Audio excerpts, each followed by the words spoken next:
word, I guess it'd be. Okay, now,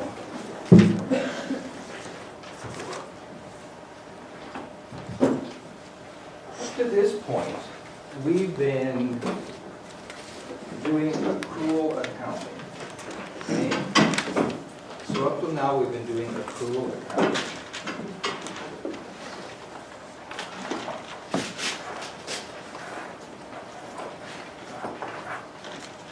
Now, basically, what accrual accounting does is it recognizes revenue when earned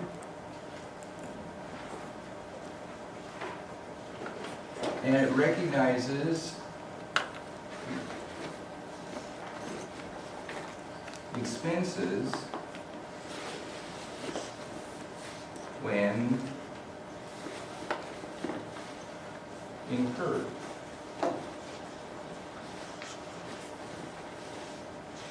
Okay, so on this thing is if you performed a service and you got paid in cash, you debited cash, right? If you sent a bill and you're waiting for your money, then you would have debited accounts receivable. But in both cases, you recognize the revenue when you earned it, regardless of when you received the money. Okay? Expenses work the same way. If a bill shows up that you're going to pay in the future, you put it as accounts payable. If you pay it now, it's a credit to cash. Okay? So the deal is you recognize expenses when you get the bill, regardless of when you pay it. Okay? And that's the accrual basis. Now, the other basis is the cash basis. And what the cash basis does is it recognizes revenue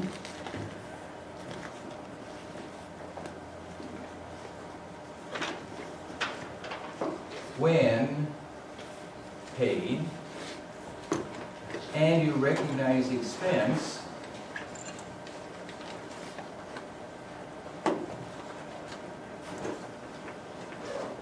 when paid.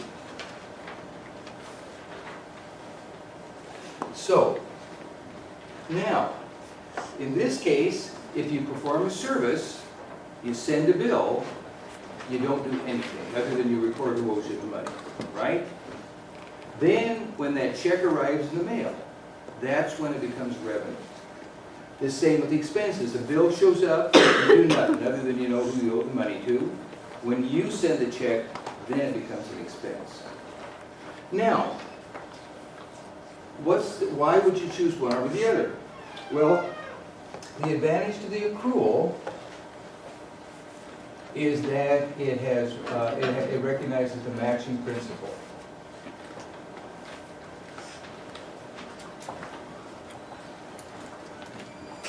And cash, less bookkeeping.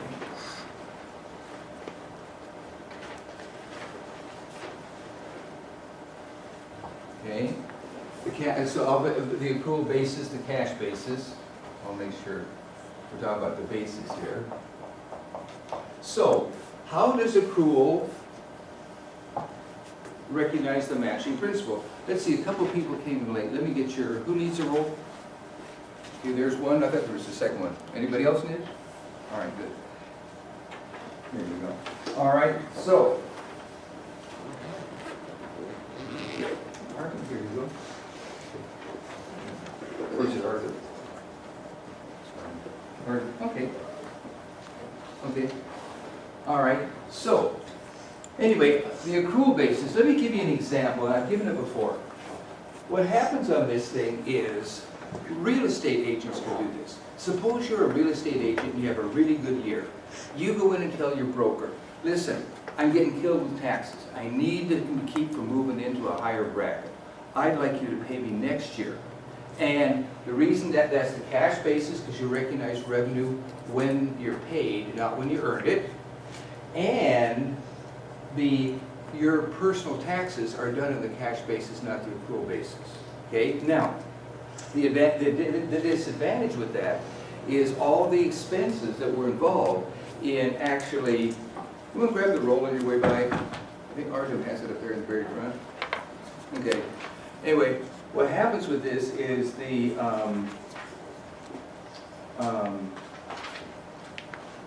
all the expenses of of selling the property, showing the property, maybe buying a lunch, whatever's involved in it, are in this year. The revenues next year, and that income statement is inaccurate because the expenses don't match the revenue they produce. Okay? So that's why the cash basis violates the matching principle.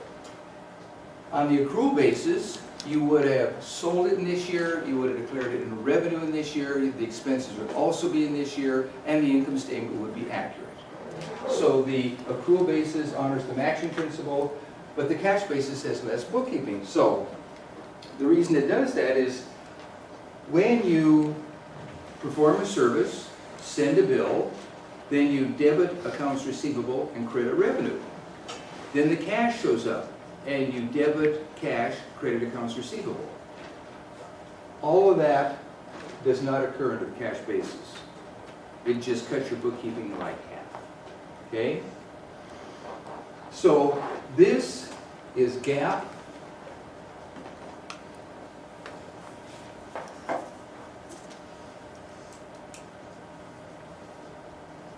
This is not GAAP.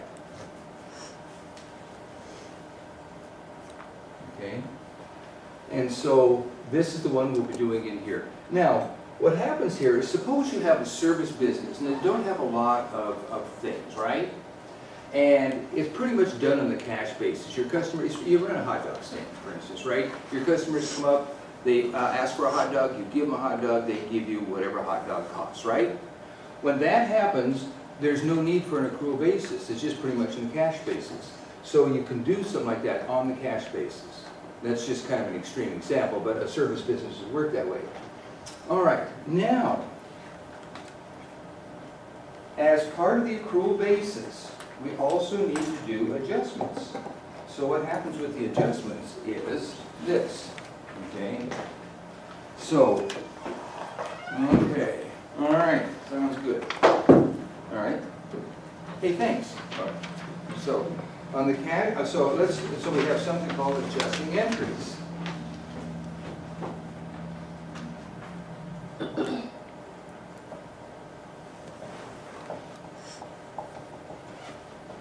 Okay, so we have adjusting entries. Now, with the adjusting entries, what happens here is a lot of assets are the same as a prepaid expense. Okay, so you buy supplies, and then as they're used up, they become an expense, right? You buy a car, you drive it around and doing business, it wears out, that becomes an expense. So many assets are the equivalent of a prepaid expense. They're an asset when you buy them, as they're used up, they become an expense. Okay? Now, and to convert those assets into an expense is called adjusting. And your income statement will be inaccurate if you don't declare the expenses in the period when they actually occur. Does that make sense? Now, let's just go through some examples. So, here we have a prepaid expense.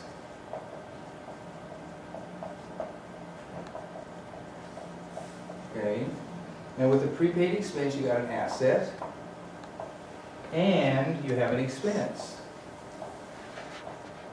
Here we have a T account.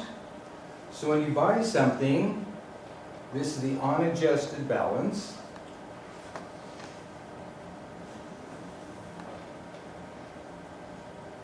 So when you buy an asset, you buy a car, buy supplies, buy anything else that's used up, you debit the asset. Okay? Then, as it's used up, it becomes an expense. And so in this case, you credit as an adjustment, and you debit as an expense. Okay, I'll make that debit the adjustment. Okay. Okay. So here's what it looks like when you buy it.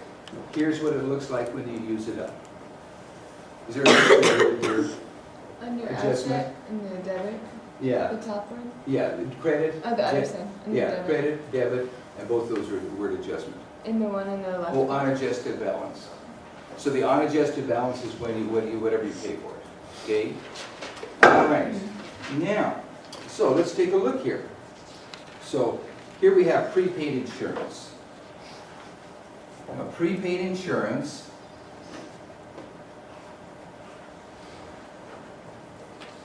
is an asset account, and insurance expense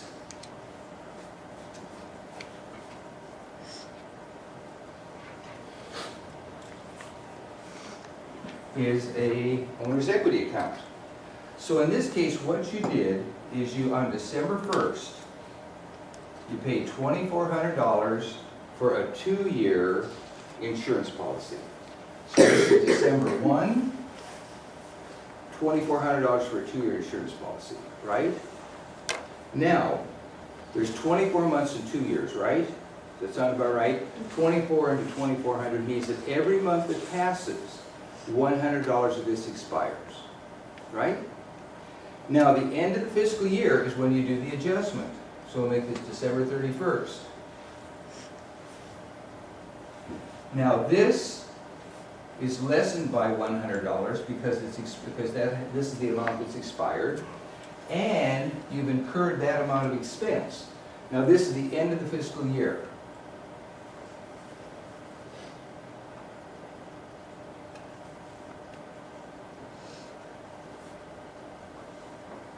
Okay, that's the end of the fiscal year. And what you want to do now is you want this expense to show up on the income statement that's dated year ending, whatever it is, December 31st. Okay? And so, and when you do that, then and your main concern here is the expense, right? And so now your balance sheet is correct in that your asset is worth $2,300. And your income statement is accurate in that you have this expense and it's declared in this year. Does that sound about right? Okay. All right. Now, and so this is one. Another example of this is supplies.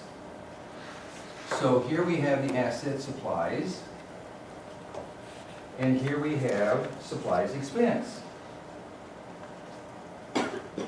And I'm going to write EXP for expense, to get the most done.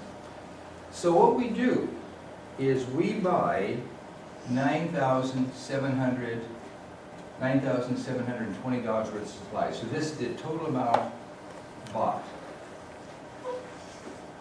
Okay?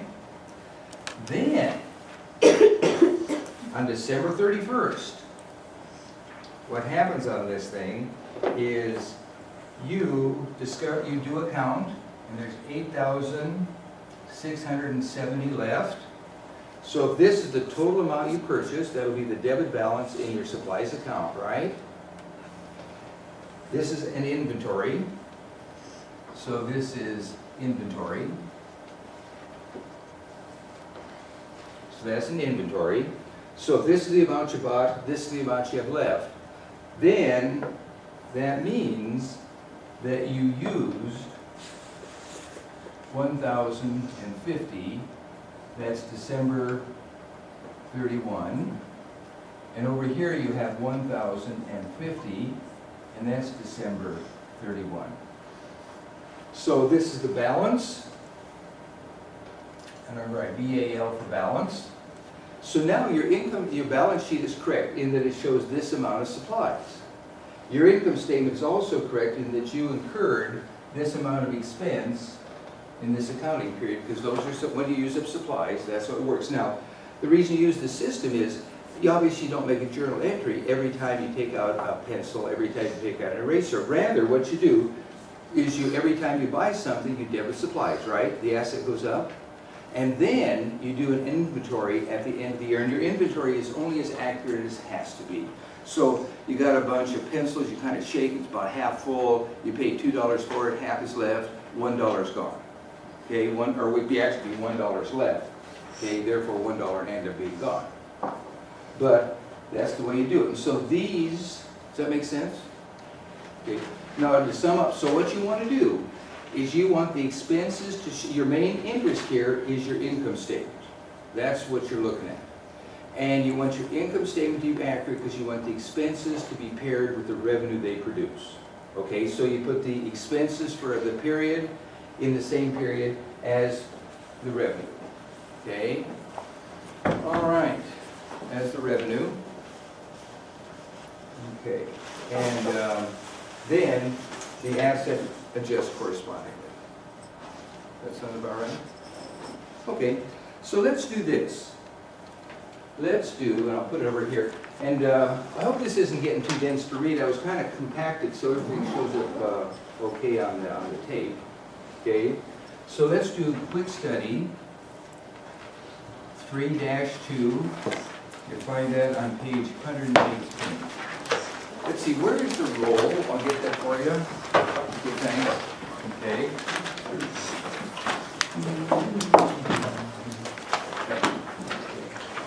Let's see, you need to sign the picture. Has everybody got the picture signed?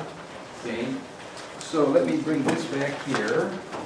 Here's the roll, and whatever you want to do, call it on the picture. Okay. So let's take a minute here. So in this case, it's quick study 3-2, page 118. So here it is.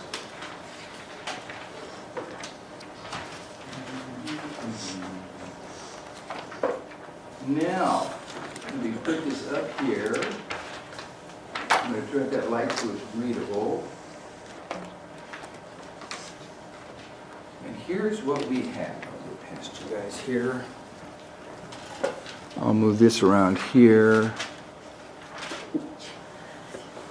So here's what we have. Okay? So what it says is there's an A and a B. Now, that's so here's what it says. So A says, on July 1st, the Baxter Company paid $1,800 for 6 months of insurance. So what you're going to do there is you're going to debit the asset, right? And they, in this case, paid, so it'd be credit cash. No adjustments have been made on the prepaid insurance account. So that means this balance is $1,800. It'll be a debit. And now it's the end of the fiscal year, December 31st. Prepare the journal to reflect the expiration of insurance. So if they bought it on July 1st, so all of July, August, September, October, November, December, so 6 months have passed, right? So 6 months has expired. So why don't I turn you loose with that, and then we'll put up the adjusting entry. Thanks.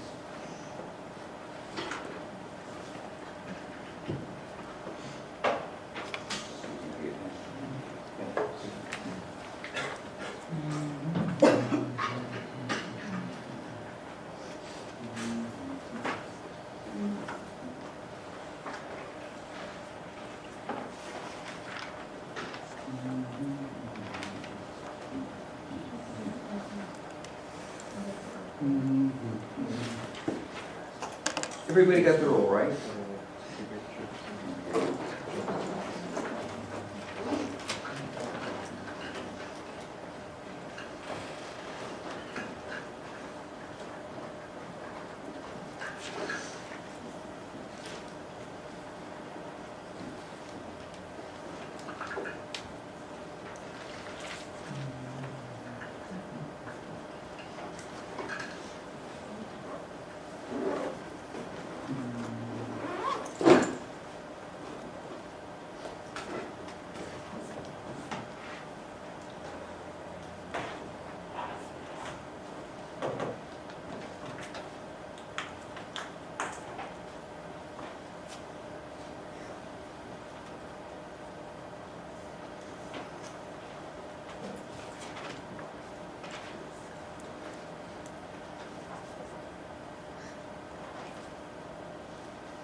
All right, how's this for an adjustment? This is an adjusting entry.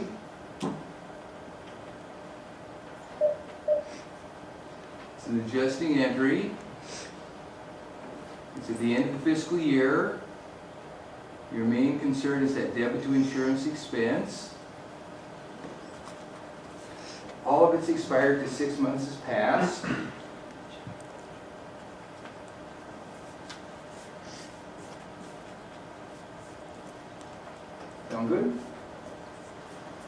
questions, comments? And so your main concern is your income statement, right? And so in that income statement, what you did is you debited the amount that expired, you credit the asset to bring it at current, and so it'll be a zero balance because it's all been used up. Let's take a look. Any questions? You doing good? All right, let's take a look at the next one. So the next one says, the Terrell Company has a supplies account. Now it has a balance of $1,000 in January 1st. During 2011, it purchased 3,000 in supplies. As of December 31st, the supply inventory shows 1,300 left. Prepare the adjusting entries to correctly report the balance of the supplies account. So it started out at 11, increased by 3,000, so the balance is up to 4,000 by the end of the year, right? And then there is 1,300 left. So how much was used, and the amount used will lessen the asset and become an expense.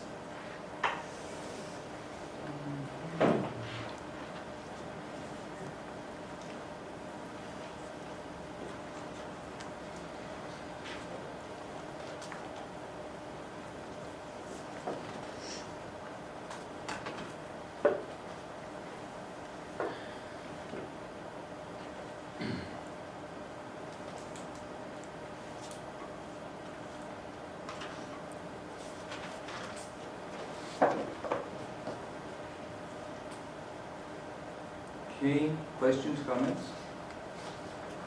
All right.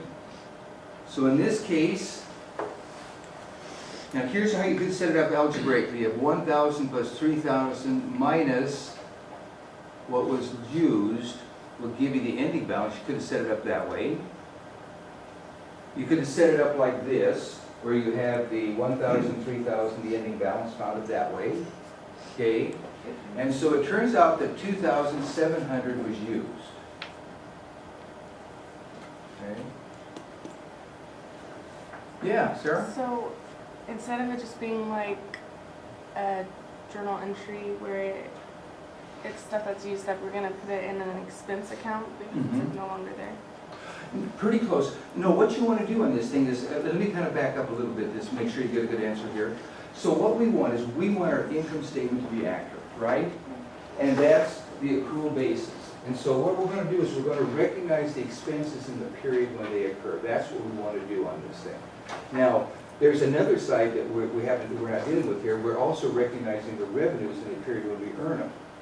But here's where we're working. We're recognizing expenses incurred, so they are in the same period, so they fall in the period when they occur. Well, put the revenue in the same period when it's earned, right? So anyway, what happens here then is the fact that, so that's what we're doing. So our main interest is this one right here, this supplies expense. This is our main interest. So if it's an asset and it gets used up, it becomes an expense. Perfect, exactly. That's exactly right. Yeah, hey, you're right in the money. So if it's an asset and it's used up, it's converted from an asset into an expense. That's exactly right. All right. Guys doing good? Let's go on to another asset, and it's another one of the same type assets. I'll move this back here. Okay. So now we're going to deal with another asset in the same category, and it's called depreciation. So depreciation, what we're doing here is depreciation is when a physical thing wears out. Okay. So for instance, what happens on this thing is, you buy a car, you use it in your business. As you use it, it wears out, right? So when you buy it, it's an asset. As it wears out, it becomes an expense. And that's an example of depreciation expense, okay? So depreciation, I'll put it here.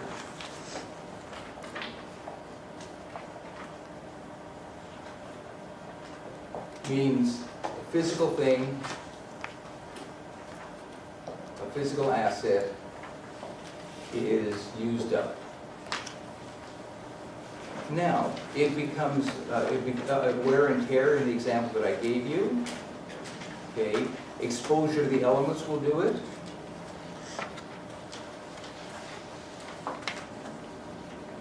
Or obsolescence. Okay, so an example that I gave you, you have a car, it's a delivery car. delivery truck, right? You drive it around, it wears out. As it wears out, it becomes an expense. Suppose you buy a computer, right? And it's a cool computer, all kinds of bells and whistles. It's sitting in your back seat. You're driving back to the office. You see a billboard, and all that billboard, they advertise a brand at the same model. They advertise the latest model. You got the last year's model. How much is that computer worth in your back seat? Practically nothing. You have to pay to get rid of it. Okay, it's obsolete. So, and the reason obsolescence is a problem is because what you want to do here is you want, if you have obsolete computers, you're competitively disadvantaged. Like my last 3 computers are sitting in the garage, and they're perfectly good computers. And Barbara has mentioned this more than once. You know those computers? Well, anyway, we won't get into that. But the point of the matter is they're perfectly good computers. But they're obsolete. They won't run anything. And so haven't got, so, and the same is with your work. If you have obsolete computers, then you're competitively disadvantaged. Okay? So, now, in this case, what happens here is, here we have assets, here we have liabilities,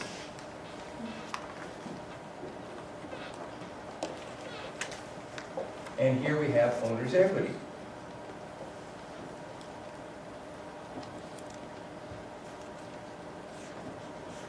Now, under assets, we have, let's just make this a car. We have auto, and we have depreciation expense.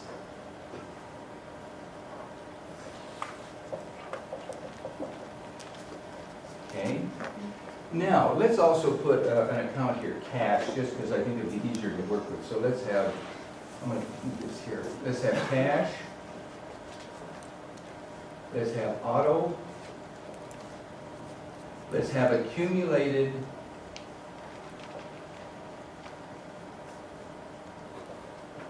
depreciation.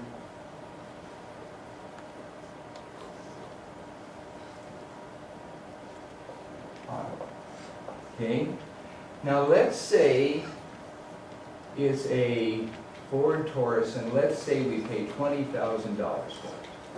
Okay? So this is when we purchased it, right? Now, at the end of the year, it's a brand new car, we estimate that it wore out, say $2,000 worth. Now, that's going to be $2,000 worth of depreciation expense. You guys see that? Okay.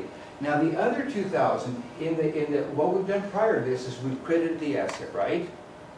What we're going to do with depreciation is we're going to credit accumulated depreciation. So this is the debit, this is the credit. Now, this one is handled differently because when we had prepaid insurance, it expired by the passage of time. 1 month passed, we knew it was $100, right? Supplies. We know what we bought, we know what's left, subtract to find the difference. Okay? Depreciation is by estimation.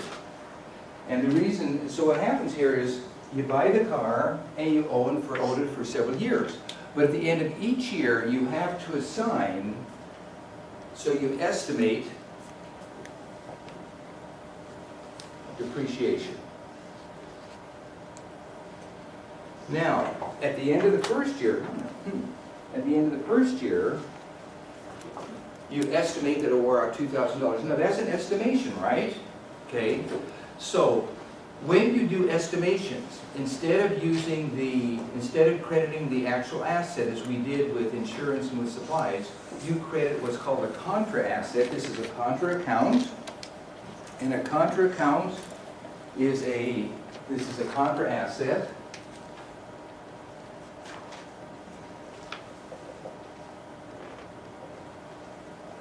And a contra account is a valuation account.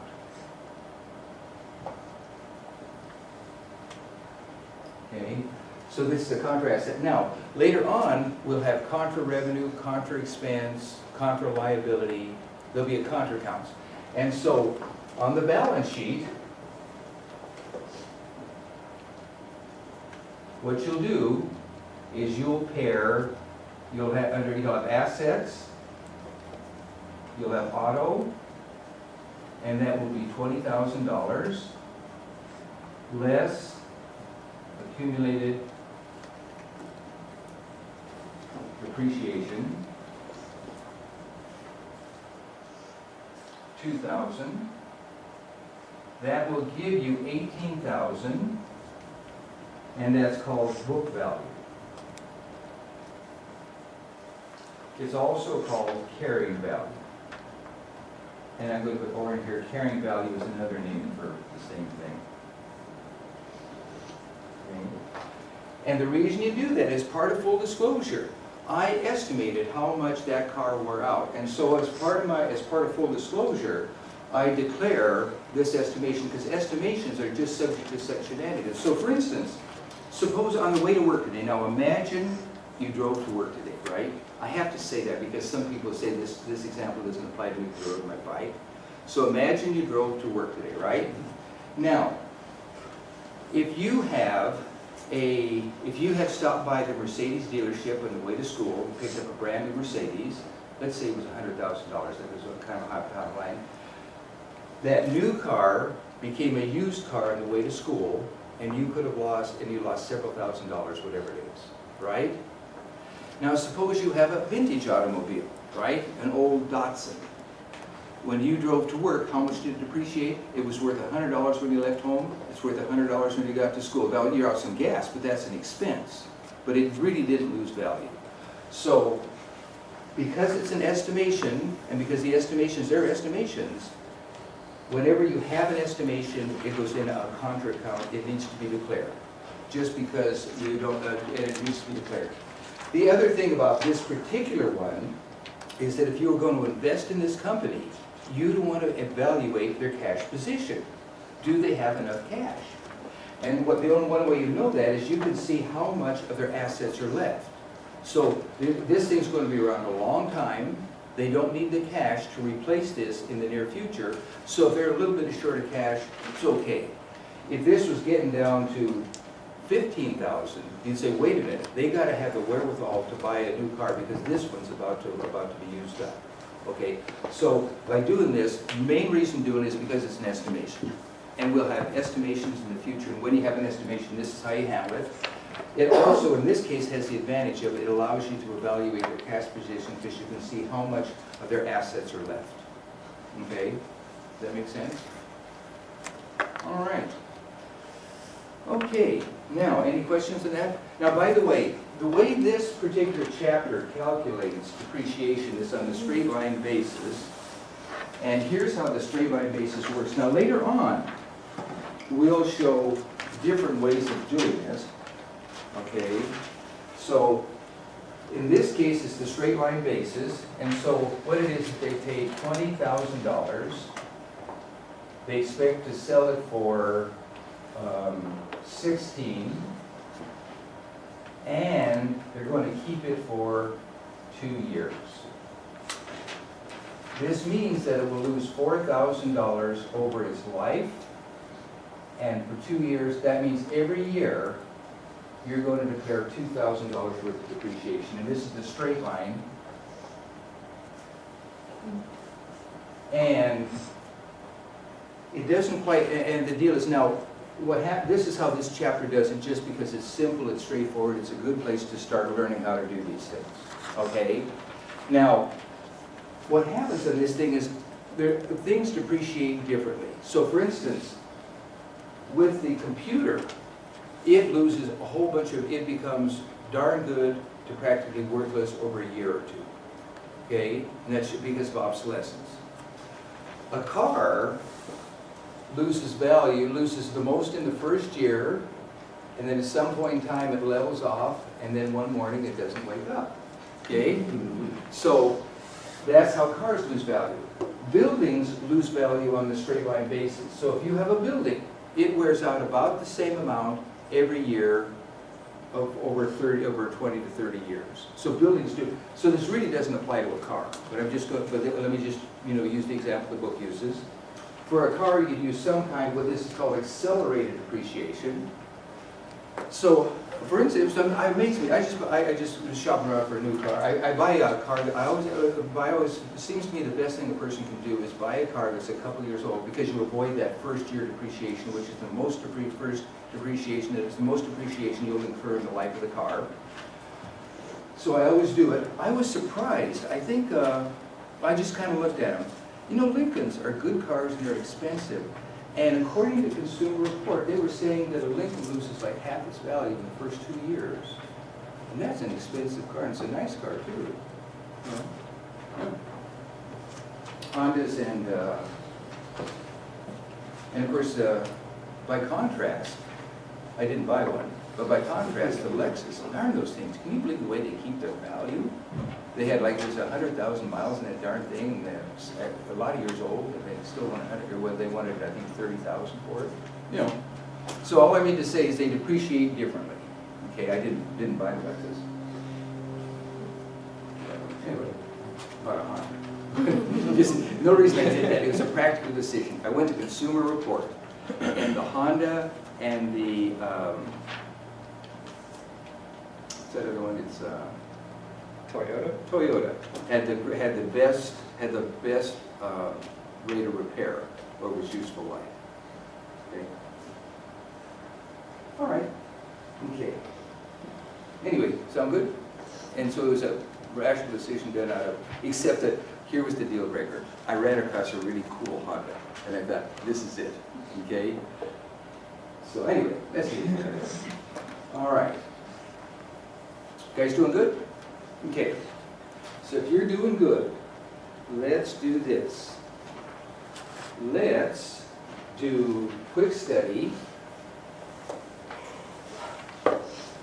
3-3, and let's do part A. We'll get on to the other parts later. You'll find that on page 118. So here it is. Here's part A. Okay, and we'll do part B in a minute. The deal is, what they do is they try and teach by examples. So what I'll do is, let me put this here. All right.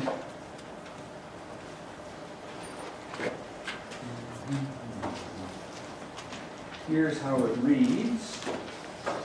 Turn the light so it's easier to read.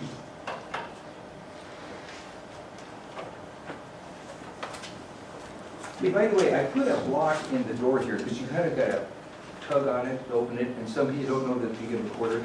I probably won't have the block there in the future, so if you come in this door, yay. Okay? All right. So here's how it reads. So the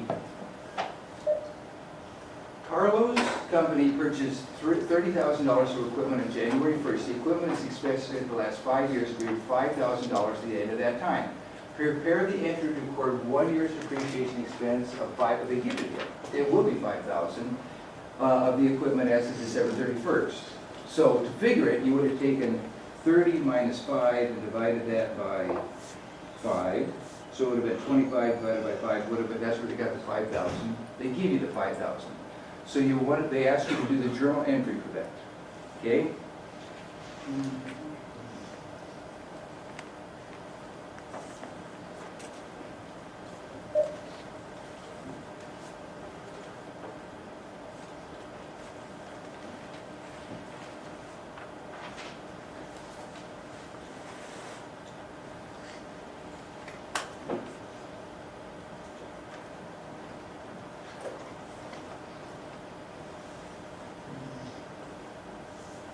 Let's see, everybody got the roll, right?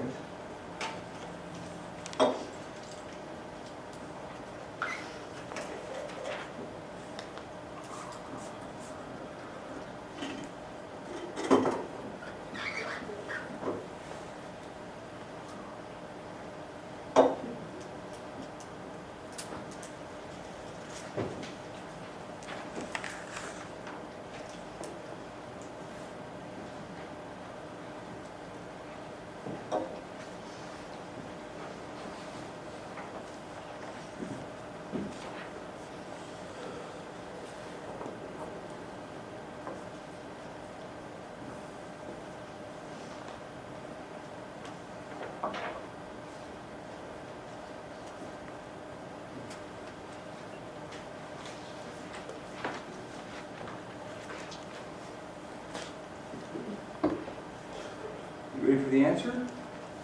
All right, here you go. Here they show you how they calculate the 5,000. So it's the cost. This is called the residual value. It's how much, or scrap value, residual value, but it's how much you expect to get for it. At the end of its useful life, it's scrap residual, okay? And that means that the depreciable cost, how much you expect to lose over its life, is 25,000. And you expect to keep it for, this is its useful life. Its useful life is however long you expect to keep it. So that means it's 5,000 per year. So you debit depreciation expense and you credit accumulated depreciation, right?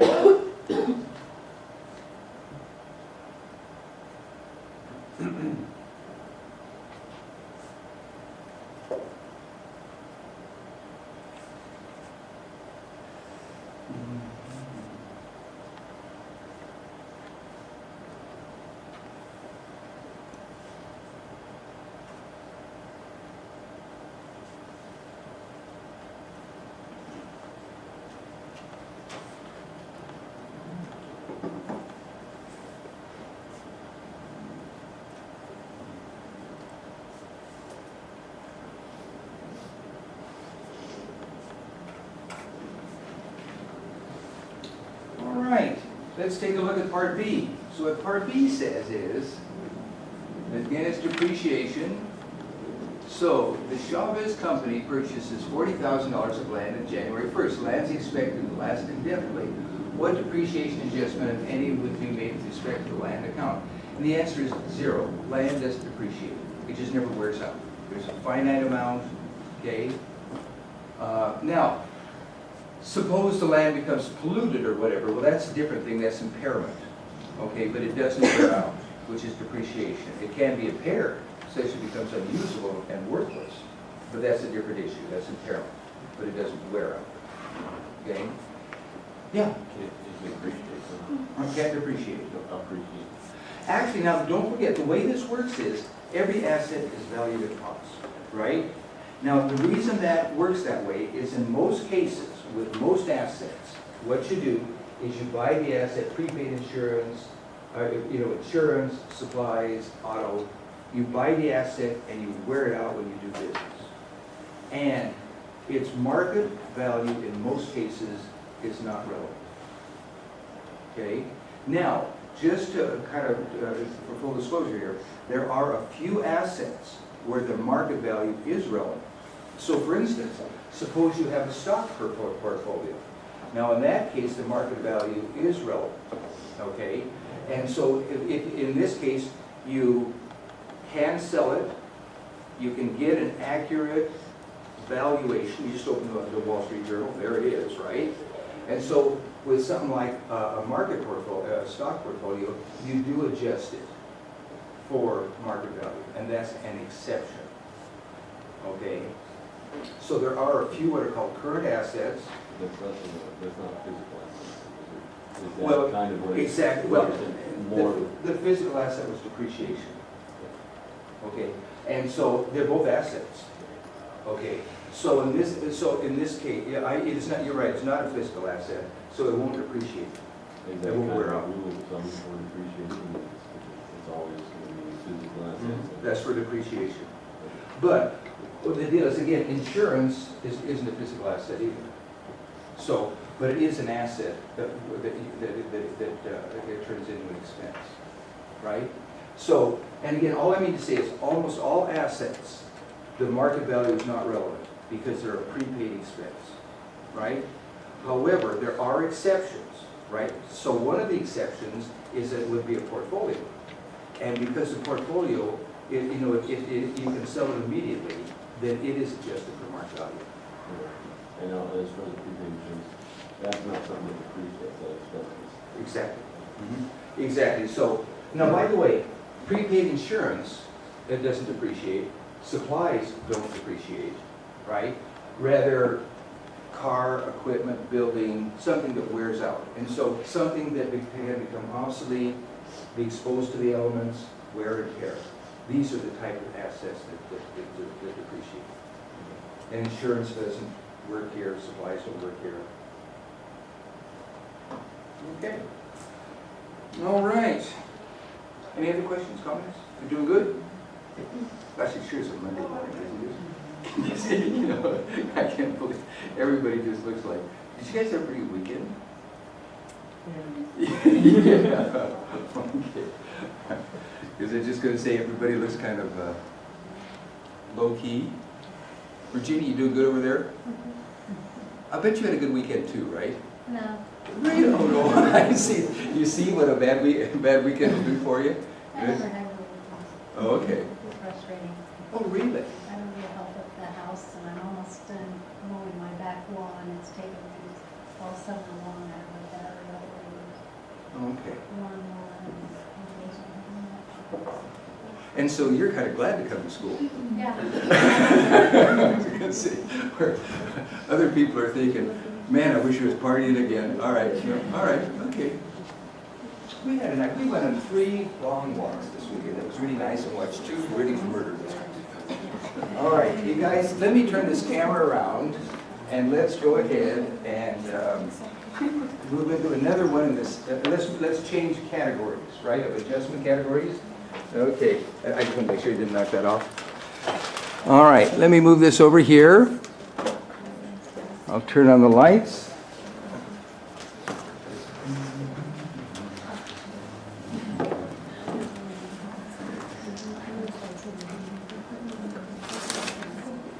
So now, these are called accrued expenses, and the reason they're called accrued expenses is because they accrue, because they just accumulate over time. So this is an accrued expense.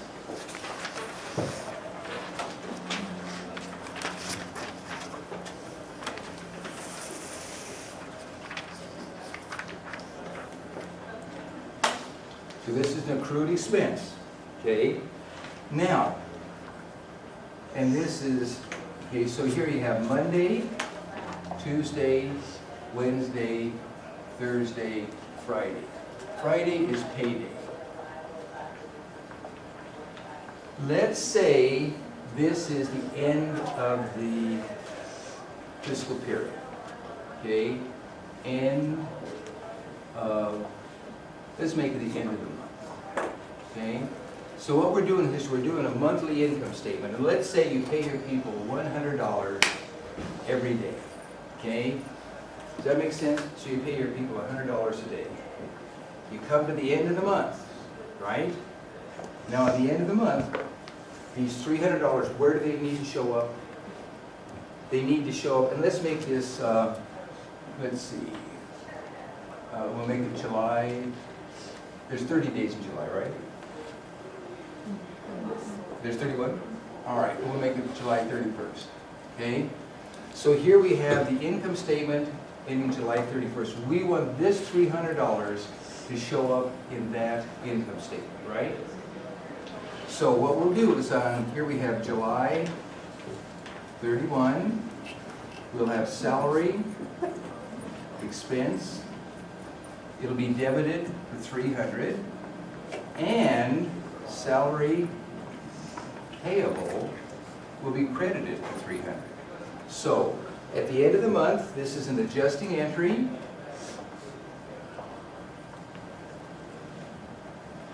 An adjusting entry, and we want this $300 to show up in the income statement dated July 31st. Okay, and we'll have the revenue for July also included in that income statement. Then those expenses will be matched to the revenue they produce. Does that sound about right? Okay, and our main consideration is the income statement.